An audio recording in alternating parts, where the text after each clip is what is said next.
Hello and welcome to How to Go Independent. I'm your host, Sean Kernan. Today I'll be talking about the question that many advisors ask themselves as they're preparing to make a move to independence, which is, should I make a business model change at the same time? So I've seen dozens of advisors make the move, and people have different types of approaches on what they do while they're making the move.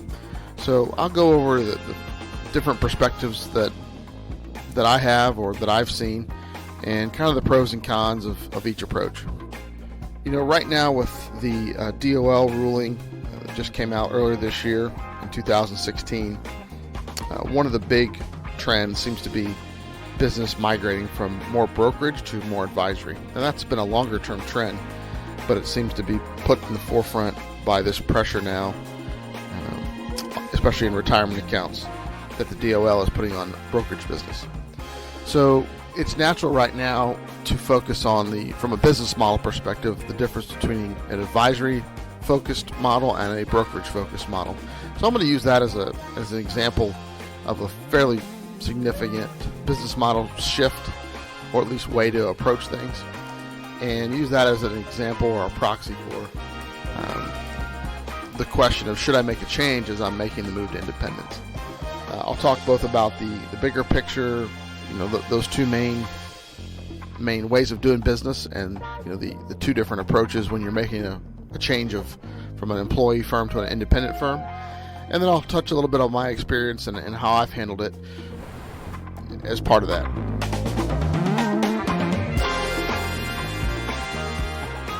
So there's two big schools of thought when you're looking to make a move.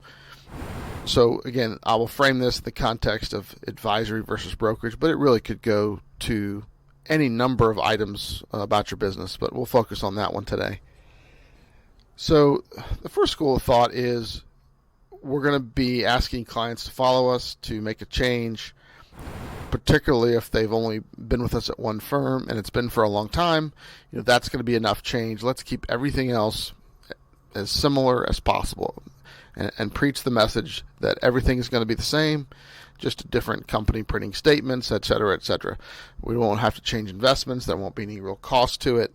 So preaching consistency and constancy is the message there. So obviously there's some benefits to that. One, it removes a lot of questions that clients might have. So if you can tell them we're going to own the same investments in the same type of account, then that's going to give some people a little bit more peace of mind. Certain clients, depending on personality, age, etc., history with other advisors making changes they worked with, some people really like the message of consistency and stability in the face of a change of firms that maybe they weren't expecting. So, that is the first big kind of approach, was to preach consistency.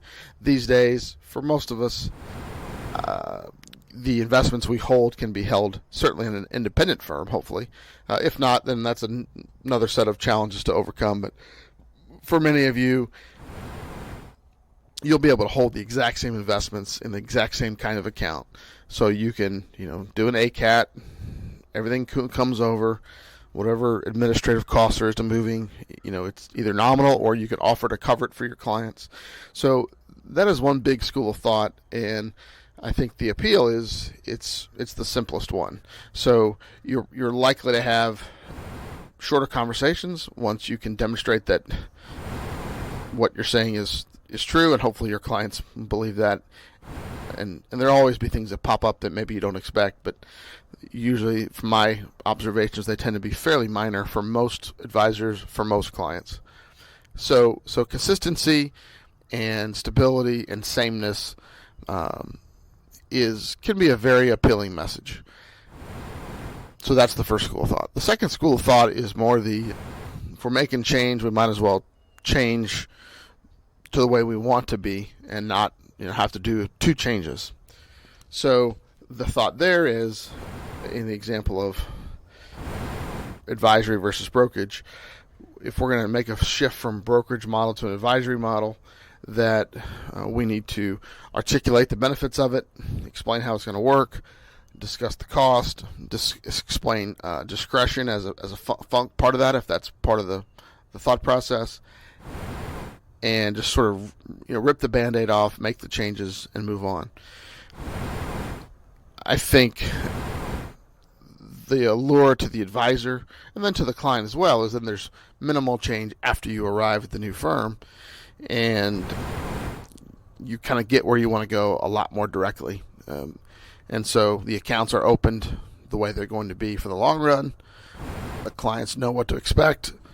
If they're not on board with that, then they're not on board, and maybe they don't come with you. But at least you figured that out sooner rather than later. So those are the two main ways to approach this. In kind of the short version of the pros and cons. I'll dive into each of those a little bit now. So I've changed firms twice. Once after only 3 years in the business, and once after 7 years in the business. I think a lot of this will be personality driven and sort of, what are you comfortable with? And also, of course, what are your clients comfortable with? But a lot of it is in our own heads, because I'm sure most of us could do it either way if we pushed ourselves to do it. But one way tends to make you more comfortable and makes more sense. So I took sort of the what I would call the low risk, simple but kind of harder way, and more time consuming in some ways over time. I kept everything as similar as possible when I made the move in both cases. So my background for that, or the reasoning for that, when I was 3 years in the business, obviously my oldest client relationships were people I knew before I got in the business, but the majority of the assets I was hoping to ask clients to move, over to me or keep with me at my new firm were fairly new relationships. So I was confident that I'd be able to move enough to keep going at the rate I was going, and that worked out well. But I was a little concerned that retention, if I upset the apple cart too much, would be more difficult. So I definitely used the everything will be the same approach. I was also going to a bigger name firm, so I was going to Morgan Stanley, which this is before the financial crisis, and even now that might not have affected the brand. People knew Morgan Stanley. It was fairly easy conversation. I presented that we had all the same stuff we owned, plus we'd have some more options and more resources, etc. So I used that approach partially because despite starting a couple businesses, I've never felt like I'm a very big risk taker. I've tiptoed into the businesses I've started. I've not invested a lot of cash. It's been more time and energy, and a lot of that time and energy and research is trying to figure out if the business will work. And so I've invested time and attention more than money, because I want to make sure it works. So I tend to not take big swings early on. I try to build, one little brick at a time, and that was kind of my approach with my practice. Was I don't want to gamble that doesn't work. So I just kept everything, kind of baby step people along, and moved everything the way it was. My conversion to advisory was very much as an opportunity came up. Most of the new accounts I opened after that point were into advisory, or if there was as a conversation came up when we were looking to make changes in a brokerage account, I would say, there's another way to do this, and we'd sort of have that natural conversation, and it was in the flow of our work together, instead of having to do it with, oh, by the way, we're moving firms, sign these papers, this kind of account, get online, set up these instructions to get distributions or contributions into your accounts. A lot of moving parts when you're changing firms, and I decided I did not want to deal with that and have the conversation more about the strategy of the accounts. So that's worked well for me, and I did a very similar thing when I went to independence. By that time, I had a lot of recurring revenue, whether that was trail-based stuff in brokerage or advisory accounts. So I was comfortable with the recurring revenue that I had kind of built into the business.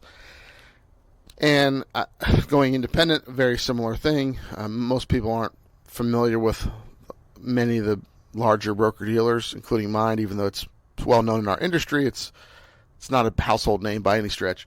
So I spent the time, and this is 2009 when I made the move, so I spent time explaining why, how I was going independent after I realized people had a perception about independence in 2009, a year after, or maybe the year of Bernie Madoff coming to light.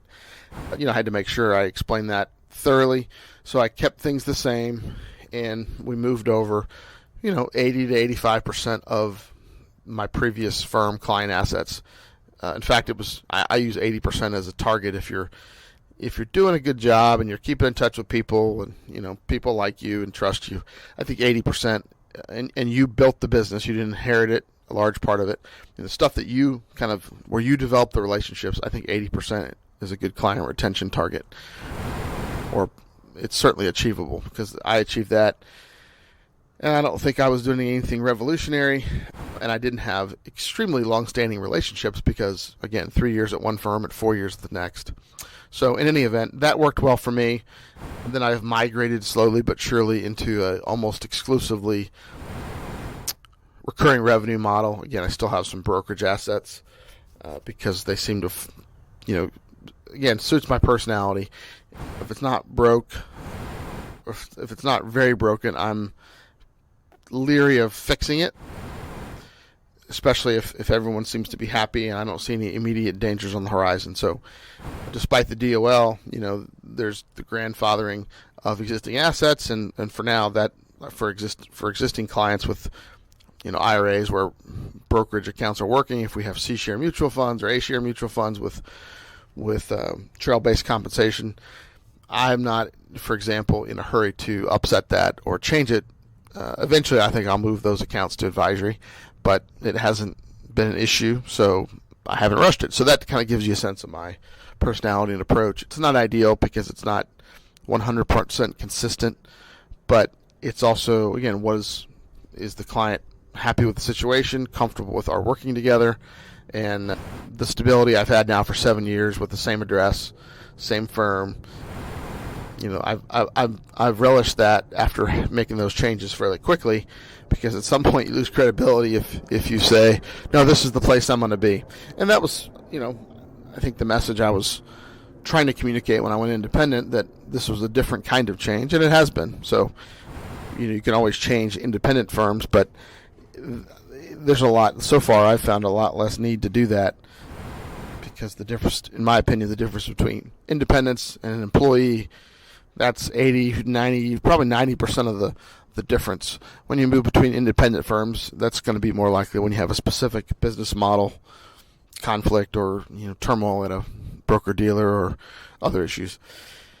So in any event, that shows you kind of my mindset about why I did it the way I did it, and why, if you're that personality where it feels risky to start your own thing, even if you have support from a network or a broker dealer or other backup behind you, if it feels like a lot of change and you think your clients will feel that way, I think doing things exactly the same way is fine.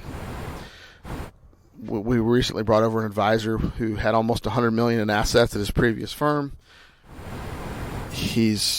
As I record this, it's been about 3 months. He's moved 75% of that, or maybe more if you factor in he didn't want to bring everything. So he's kept everything exactly the same way he's worked with people for 15 years, and all at one firm, and it seems to be working well. So, that can be done. Again, one of the great things about being independent, it's your call.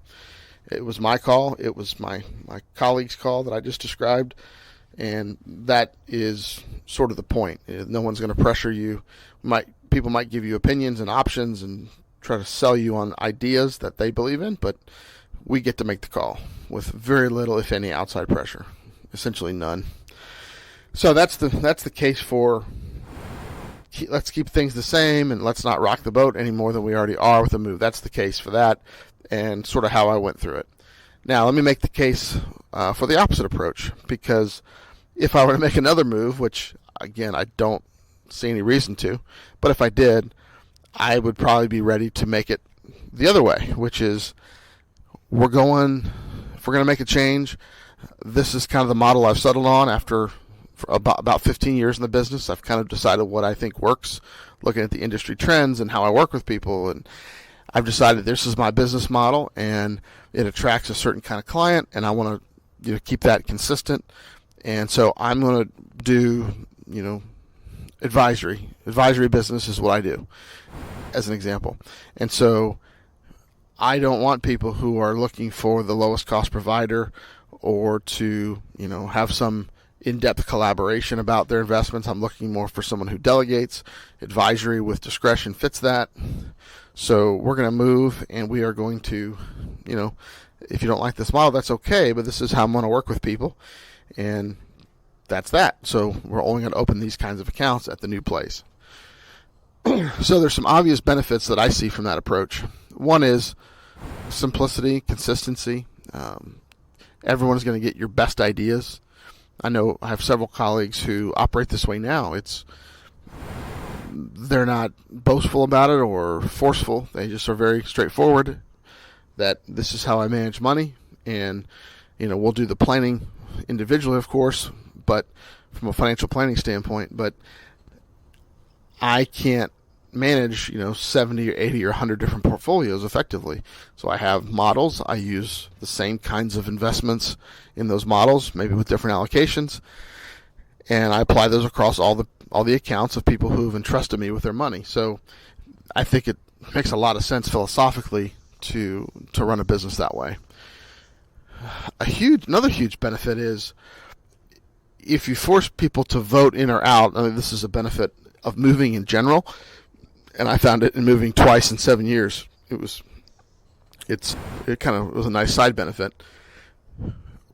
If you make a move and you articulate exactly how you would like to operate, you're only going to get clients who trust you to operate that way and have kind of bought into it. So you end up with a nice, clean set of relationships that make sense for you and make sense for the client as well, because they've chosen this way. They know you. They're not having to listen just to your marketing pitch and hope that you do what you say you're going to do. They've experienced it. So I think it's a great way to kind of put up a fence and then ask people to either come on your side or stay on the other side. And that sounds like a bad thing, but to some people, but I think it's a phenomenal thing. You're only going to have people who have bought into your way of doing business. They trust you. Obviously, they know you. So I think that is a huge, huge benefit to making a business model shift while you make the change. So again, I have colleagues and one business partner who are kind of adamant about that and will explain that to anybody we talk to about moving over. And I think for the person who's willing and able to do it, it's a great way to do it. Again, I kind of as a do as I say, not as I do. I think if you're able to make that leap, it's worth it. I wasn't when I made the last change 7 years ago. But I think if I did it again, I would make myself a little bit more uncomfortable and make it happen. Because at some point, clients are going to follow you or they're not going to. And I've become more convicted in that philosophy the longer I've been in the business and seen other advisors make the move to independence. A lot of people's response is just about confidence, the advisor's confidence and conviction. And, I learned that lesson early on in the industry because I had more of an engineering, questioning, prove it to me mindset. I still do to some degree, but you have to have confidence. People don't know what we know, and so if it sounds like you're uncertain, there is, that might cause hesitation in their decision making because they don't know who to trust. And so whether we like it or not, the idea of conviction and, for lack of a better term, confidence, and that comes across, when you're making a move. If you don't sound sure of it, people will read that into it. Even people who trust you and like you, they're going to worry about themselves first, as they should. So they may be nervous about making the move. So if you decide to make the move and make the business model change, you got to make sure that you've practiced kind of the conversations you're going to have. got your bullet points on why you're making the move, why you're going to change business models, and don't waver. Don't let your quote unquote biggest clients, do their own thing if that's not what you do, because it's going to distract you from the business as a whole. And that just, I found letting go of some larger clients. I've done that twice basically in my career. Once about 6-7 years ago, and once in the last year or two. Where one client that were both good size for me, anyways, they just took up too much time and energy. Again, that might be a good podcast episode about how to decide when that's the right thing to do. A lot of you have probably already experienced that and gone through it, but being independent, having better margins and such, it makes it easier.